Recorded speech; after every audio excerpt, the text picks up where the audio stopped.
Assalamualaikum warahmatullahi wabarakatuh. Teman-teman, jumpa lagi di channel YouTube kesayangan kita semua, yang mudah-mudahan video-videonya selalu teman-teman nantikan ya. Oke, karena tiap video itu kita berusaha untuk menginformasikan tips-tips atau opsi yang bisa kita jadikan alternatif untuk kehidupan kita sehari-hari. Pastinya bermanfaat ya.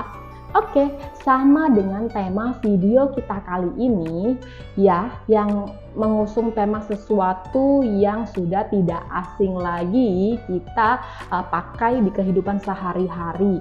Karena memang temanya tema era digital ya saat ini. Jadi segala sesuatu itu pasti lebih mudah dan lebih efisien. Apakah dia? Ya, belanja online. Ayo ngaku, di antara kita siapa nih yang tiap hari kerjaannya suka scrolling e-commerce ya. Memang faktanya hal itu adalah sesuatu yang menyenangkan ya. Walaupun kita hanya melihat foto produknya saja, itu sudah menarik sekali, bukan?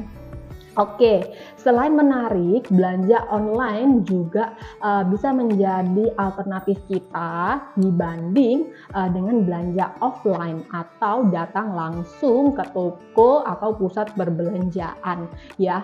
Karena pada kenyataannya ketika kita datang langsung ke toko itu ada beberapa cost tambahan yang wajib kita pertimbangkan ya. Contoh faktanya adalah ketika kita belanja offline, kita perlu mengeluarkan kos atau biaya untuk bensin ya. Itu sudah barang pasti, sudah tentu ya teman-teman, kita mengeluarkan biaya untuk bensin. Kemudian juga belum lagi kalau misalkan kita memilih transportasi massal, ada biayanya, ada ongkosnya ya. Walaupun kita memilih transportasi seperti taksi online, juga pasti kita mengeluarkan biaya kan teman-teman ya. Kalaupun kita memilih untuk menggunakan kendaraan pribadi, juga ada yang namanya ongkos parkir ya, dan itu juga pasti ada nilainya nanti ya teman-teman. Oke, belum lagi ketika kita sudah sampai di toko atau pusat perbelanjaan, kadang-kadang di antara kita itu pasti ada yang suka merasa haus ya. Itu juga sulit dihindari ya teman-teman. Haus, juga kadang-kadang ingin jajan, itu sepertinya sudah satu paket ya. Oke, tidak sampai di sana saja, jadi kita perlu memikirkan biaya-biaya yang akan timbul ketika kita belanja offline ya. Tapi belanja online pun kita juga perlu perhatikan beberapa tips ya yang bisa kita pergunakan supaya kita terhindar dari yang namanya penipuan, dari yang namanya hal-hal negatif yang berkaitan dengan belanja online ya. Apa saja itu? Oke, langsung saja kita bahas satu persatu ya. Dari awal, yang pertama teman-teman perlu perhatikan adalah pemilihan e-commerce yang tepat ya. Di sini teman-teman bisa melihat dari App Store, di situ ada terlihat rating yang tertulis dari masing-masing e-commerce ya. Jadi teman-teman bisa pilih rating yang terbanyak ya.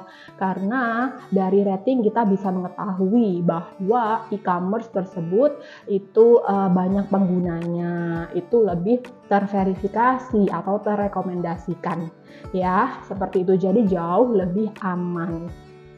Oke, sudah yang pertama. Kemudian ketika kita sudah install atau sudah tentukan e-commerce yang ingin kita pakai nanti, yang kedua, di kolom pencarian teman-teman pasti akan mencari atau menentukan produk apa yang ingin kita beli ya. Nah, ketika sudah ketemu, nanti teman-teman perhatikan dengan seksama foto atau video produk yang diupload oleh penjual pada toko tersebut ya. Jadi perhatikan apakah fotonya itu benar-benar original atau hasil edit ya. Sebetulnya tidak apa-apa dengan hasil edit, tapi selama kita bisa memastikan bahwa produk tersebut adalah produk yang original ya, seperti itu. Sudah tips yang kedua. Tips selanjutnya adalah kakak harus baca dengan seksama deskripsi yang sudah dituliskan oleh penjual dari awal sampai akhir. Wajib itu hukumnya ya, tidak boleh di skip ya. Karena faktanya banyak di antara kita itu yang malas membaca teman-teman. Padahal informasi ini penting sekali untuk mengetahui ulasan atau gambaran dari produk yang ingin kita beli. Ya, itu sudah. Selanjutnya adalah tipsnya kita harus melihat kolom review atau kolom ulasan ya. Karena dari kolom ulasan atau review kita bisa melihat sejauh mana perputaran toko tersebut, perputaran barang di toko tersebut. Apakah pembelinya banyak, kemudian apakah pembeli-pembeli itu puas dengan pelayanan dan produk yang dikirimkan oleh penjual ya. Jadi kita keyakinannya itu semakin mengerucut nantinya teman-teman. Oke, setelah kita perhatikan atau kita baca kolom review, wajib selanjutnya kita chat admin ya. Tidak boleh di skip ya teman-teman, walaupun kita hanya menanyakan, Kak, produk ini ready atau tidak ya. Hanya sekedar seperti itu sudah sangat penting, sudah sangat berarti ya. Karena nanti kita bisa melihat respon dari penjual itu seperti apa. Apakah dia fast respon atau dia ramah atau bagaimana. Kita semakin nanti ada penilaian tersendiri. Atau mungkin ada pertanyaan-pertanyaan lain yang ingin kita ajukan, nggak apa-apa, nggak masalah. Tanyakan saja selengkap-lengkapnya. Oke, setelah itu hal yang selanjutnya kita perhatikan adalah metode pembayaran ya. Di opsi ini kita harus perhatikan ada beberapa yang e-commerce itu sajikan ya pada metode pembayaran. Yang pertama adalah metode pre atau kita bayar dulu di awal ya menggunakan saldo yang sudah ada pada akun kita ya. Itu yang pre. Kemudian ada juga COD atau cash on delivery. Kemudian juga ada yang metode pay later ya. Nah, tapi jika kita memilih opsi yang COD atau yang later itu biasanya biaya adminnya jauh lebih tinggi dibanding dengan yang pre ya. Tapi ketika kita memilih pre itu pun juga sistemnya sudah sangat aman ya, kakak jangan khawatir ya. Itu tadi metode pembayaran ya. Setelah kita tentukan, kita klik check out, memang sudah check out. Jangan lupa informasikan kembali via chat ya ke penjual bahwa Kak, saya sudah check out. Kak, saya sudah bayar, tolong segera diproses ya, atau ikut pengiriman hari ini ya, seperti itu. Jadi itu semacam klarifikasi kita bahwa kita udah bayar loh, kita udah beli, setuju beli, ini tolong diproses selanjutnya, seperti itu ya. Setelah pada tahap tersebut, kita wajib melihat status pembelian kita. Biasanya beberapa waktu ketika selesai check out itu berada di kolom dikemas ya teman-teman ya. Kalau ternyata pada estimasi waktu sekian hari dia masih berada di status dikemas, kakak wajib sekali chat kembali pihak penjual. Tanyakan kenapa dia kok masih di status dikemas, kok tidak juga diserahkan ke kurir, dalam artian pindah ke kolom dikirim ya. Tanyakan terus, tidak usah ragu atau sungkan ya teman-teman, karena pada normalnya pihak penjual itu akan sesegera mungkin mengirimkan produk yang kita beli sehingga mereka mendapatkan penilaian yang baik, mendapatkan review yang baik. Itu yang mereka kejar sebetulnya ya. Namun ada beberapa case atau kasus yang juga para penjual itu tidak segera mengirimkan produknya, jadi tinggal di chat aja langsung ya. Tapi kalau hal ini masih juga belum efektif membuat penjual mengirimkan produk kita, Ada tips yang berguna tentunya yang bisa saya bagikan adalah teman-teman bisa klik opsi untuk batalkan pesanan ya. Klik opsi batalkan pesanan karena ini seperti menjadi remind pihak penjual bahwa kita udah check out, kita udah menunggu sekian lama tapi tidak juga ada respon baik dari mereka. Jadi kita kecewa dan kita batalkan pesanannya. Biasanya dengan seperti ini, kondisi seperti ini membuat penjual itu segera mengirimkan produknya dan pada akhirnya statusnya berganti ke kolom dikirim ya, atau diserahkan ke kurir ya, biasanya seperti itu. Namun apabila sudah kita batalkan pesanan, malah ada juga yang penjual itu menolak pengajuan kita. Jadi dia tidak segera mengirimkan tapi juga malah menolak pengajuan kita ya. Ada penjual yang seperti itu, tapi itu hanya sebagian kecil ya teman-teman. Tapi ini kita hanya bicara berdasarkan fakta. Faktanya ada penjual yang seperti itu. Ya, apalagi kalau misalkan kakak ternyata pilih metode pembayaran yang pre. Jadi ibaratnya kakak udah mengeluarkan uang di awal, kemudian mendapatkan penjual yang seperti ini ya.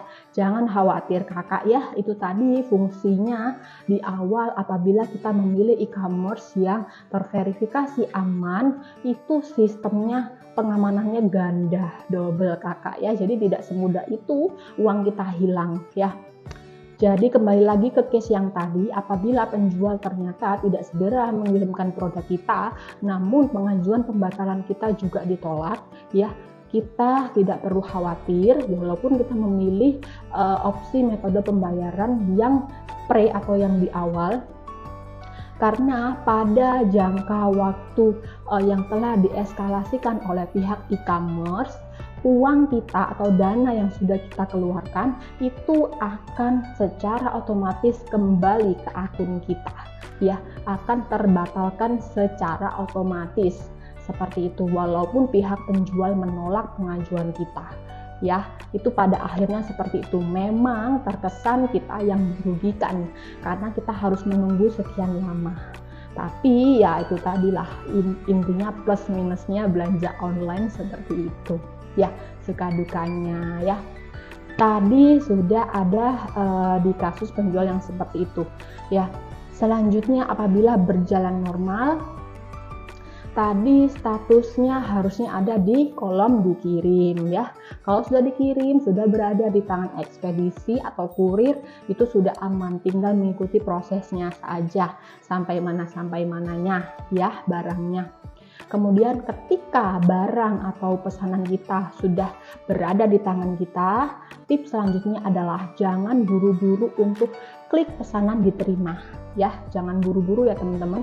Teman-teman wajib untuk unboxing dulu, videokan atau foto minimal ya produk yang kakak beli. Apakah sesuai, apakah tidak ada cacat, apakah benar-benar itu yang kakak beli ya, karena nantinya akan kita gunakan sebagai bukti ke penjual ya. Apabila memang benar ada cacat, apabila memang benar ada ketidaksesuaian ya, jika memang hal itu terjadi, nanti kakak bisa pilih opsi untuk ajukan pengembalian ya. Jadi ini sebelum kakak klik pesanan diterima, nanti di sebelahnya ada opsi untuk ajukan pengembalian. Kakak tinggal klik ya, kemudian kakak upload atau kakak videokan ya foto dan video yang sudah kakak ambil dari unboxing produk tersebut, kemudian disertai dengan deskripsi ya, deskripsi atau ulasan yang kakak ingin tuliskan perihal produk tersebut seperti apa ya. Selanjutnya tinggal kirim saja by system. Nanti dalam jangka waktu yang sudah dieskalasikan oleh pihak e-commerce, nanti kakak akan ada balasannya.